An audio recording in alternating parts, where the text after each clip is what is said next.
So hello everyone, अभी हमने on killing a tree का जो लाइन बाय लाइन समरी है वो देख लिया है। ठीक है, ओरिजिनल टेक्स्ट से देख लिया है।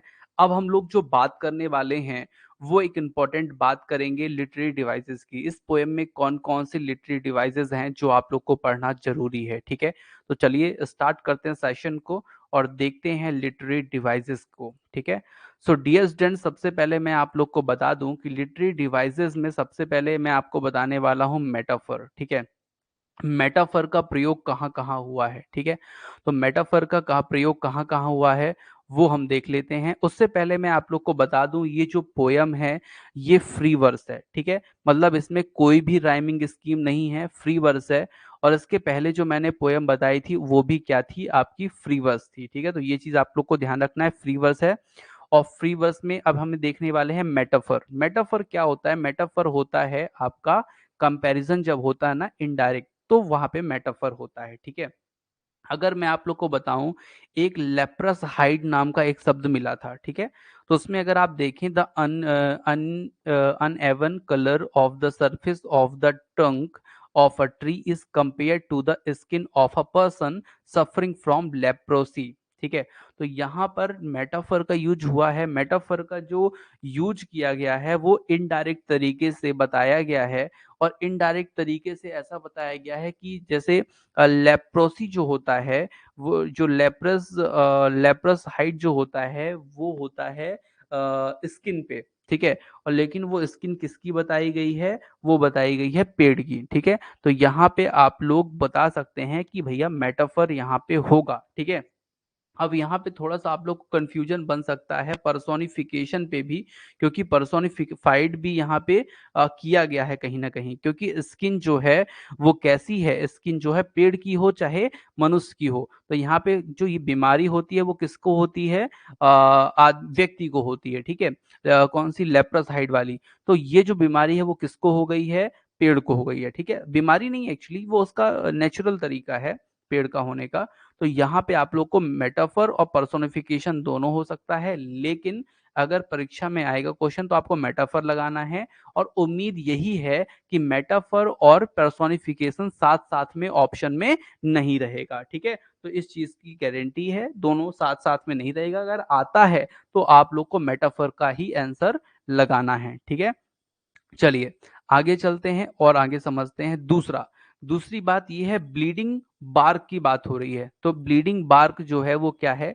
तो the sap coming out of tree once it is cut in compare to the bleeding from the wound in a human body. ठीक है, जैसे ह्यूमन बॉडी पे अगर आप कोई खरोच लगा देते हैं, ठीक है, खरोच अगर आप किसी ह्यूमन बॉडी पे लगा देते हैं तो उससे क्या निकलता है? ब्लड निकलता है। ठीक है, और स्किन हमारी धीरे धीरे क्या हो जाती है? कवर अप हो जाती है।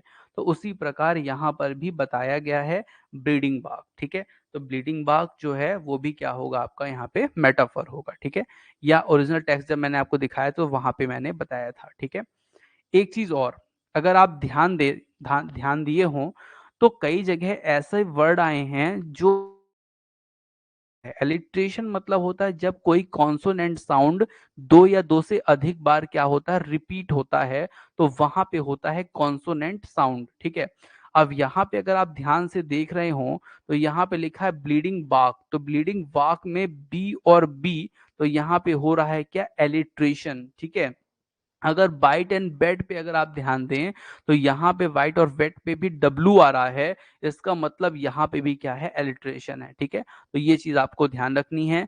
दूसरा, यहाँ पे है 5 नंबर में रिपीटिशन। अगर आपने ध्यान दिया हो एक स्टेंजा जहां पर बार बार क्या मिल रहा था? पुल्ड आउट मिल रहा था। ठीक है, अगर आप ध्यान से देखेंगे तो वो आपको अभी भी मिलेगा। अगर आप इस स्टेंजा में देखें तो देखिए ये एक पुल्ड आउट लिखा है, एक आपका यहाँ पे पुल्ड आउट लिखा है, एक यहाँ पे पुल्ड आउट लिखा है। तो यहाँ से इस स्टेंजा में 3 से 4 बार पुल्ड आउट लिखा हुआ है।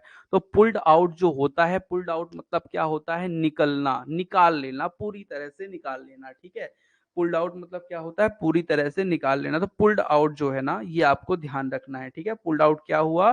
पुल्ड आउट हुआ मतलब आपका पुल्ड आउट हुआ आपका क्या, पूरी तरह से निकाल देना। और ये कई बार आया है, इसलिए यहाँ पे जो है लिटरेरी जो डिवाइस होगी वो कौन सी होगी, रिपीटिशन लिटरेरी डिवाइस होगी। ठीक है, तो ध्यान रखिए जब कोई वर्ड और या वर्ड का जो समूह है किसी सेंटेंस में, किसी पैराग्राफ में या किसी स्टैंजा में बार बार आता है तो वहां पे रिपीटिशन लिटरेरी डिवाइस होती है। ठीक है, तो ये चीज आप लोग को ध्यान रखना, लिटरेरी डिवाइस इंपॉर्टेंट है।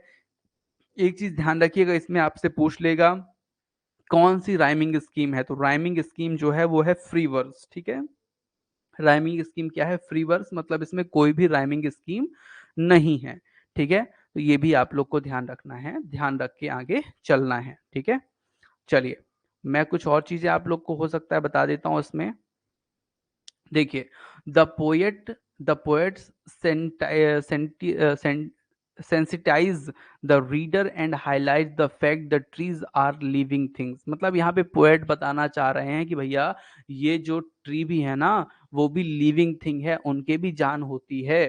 ठीक है, तो उनको मारो नहीं, और मारो तो एकदम जान से ही मार दो फिर, ऐसा भी बोलते हैं, मतलब ये ताने के रूप में मारते हैं, बोलते हैं। ही equates trees with human to convey that trees should not be cut because destroying tree is just like killing a human being। ठीक है, तो ये बोलते हैं कि अगर आप ट्री को क्या करते हो, काटते हो ना, तो ये बिल्कुल वैसे ही है जैसे कि आप ह्यूमन बीइंग को मारते हो। ठीक है, तो जैसे कोई अगर ह्यूमन बीइंग को आप मारते हो, वो लंगड़ा लूला हो गया तो उसका जीवन क्या होता है, बेकार हो जाता है ना। उसी तरह आपका जो पेड़ को जिसको आप काट रहे हो तो उसका भी जीवन क्या हो जाता है, आधा थिया हो जाता है। कैसे आधा हो जाता है, ऐसे हो जाता है कि जैसे आपने उसको मारा, अब मार दिया, उसकी जो जड़ है वो अंदर गड़ी है, मतलब वो जिंदा तो है अभी, वो फुटक भी रहा है नीचे से, क्या बोलते हैं उसको, स्प्राउट स्प्राउट भी हो रहा है वो वहां से। ठीक है, अब वो जब स्प्राउट भी हो रहा है तो उसके अंदर जान तो है, लेकिन आपने उसको अभी कैसा लंगड़ा लूला बना दिया। तो फिर ये बोलते हैं पोएट कि आप काटो तो एकदम से उसको क्या करो, उखाड़ लो, पुल्ड आउट कर लो, उसकी रूट को अनरूट कर दो उसको एकदम। ठीक है, तो इस तरह से आप करो, ये पोएट बोलते हैं, नहीं तो आप मत मारो उसको। A tree does not die by merely cutting because it regrows from where it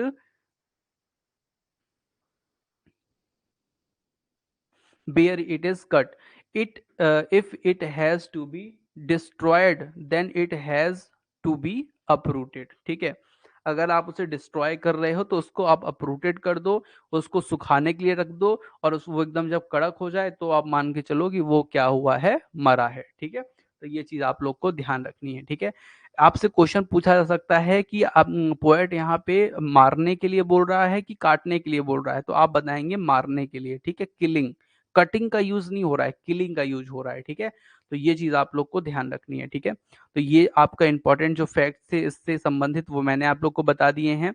अब आप लोग चलिए सीधे कहाँ पर, एमसीक्यूज पर। तो एमसीक्यूज भी इसके हम कर लेते हैं, या फिर अगर आपके कोई क्वेश्चन हो इस पोएम से रिलेटेड तो जल्दी से मुझसे कर लीजिए, जल्दी से कमेंट कीजिए, जितने लोग ऑनलाइन है ना सब लोग मुझे कमेंट कीजिए और पूछ सकते हैं कोई भी क्वेश्चन, अभी अभी के अभी जल्दी से कमेंट कीजिए। मैं 2 मिनट आप लोग का वेट कर रहा हूं, उसके बाद मैं फिर जाऊंगा आगे और बात करूंगा किस पे, एमसीक्यूज पे। ठीक है, तो जल्दी से कमेंट कीजिए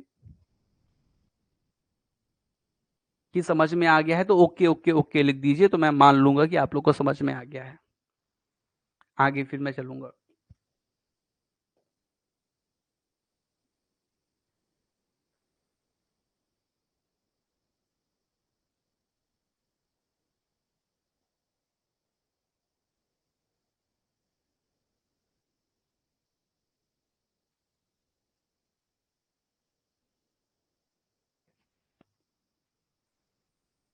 प्रियंका जी को आ गया है, प्रियंका जी ने लिख दिया है, रोशनी जी ने भी लिख दिया है। ठीक है, तो मतलब मैं मान लेता हूँ सभी लोग ओके है ना। तो चलिए सेशन को यहीं पे समाप्त करते हैं, एमसीक्यू पे चलते हैं, एमसीक्यू सॉल्व करते हैं इसके। ठीक है, थैंक यू फॉर वॉचिंग।